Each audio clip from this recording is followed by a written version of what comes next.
Hey everyone, welcome back to our channel. Today we will guide you through the steps to change the language in the DeepSeek AI app.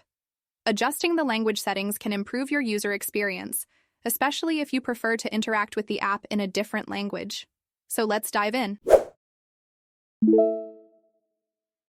Open the DeepSeek AI app on your smart device and make sure you are logged into your account. By opening the DeepSeek AI app on the home page in the upper left corner of the screen, you can see lines that you will click on.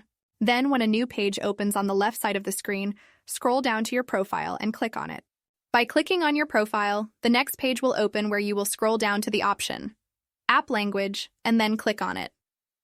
The app will open a small window with the languages that the app itself currently supports. It is up to you to find the language you want and click on it. The app will automatically switch to that language. And that's it. By following these simple steps, you have successfully changed the language in the DeepSeek AI app, making it more comfortable to use your preferred language. If this guide helped you, give it a thumbs up and consider subscribing to our channel for more tech tips and tutorials. If you have any questions or need further assistance, feel free to leave a comment below. Thanks for watching and see you in the next video.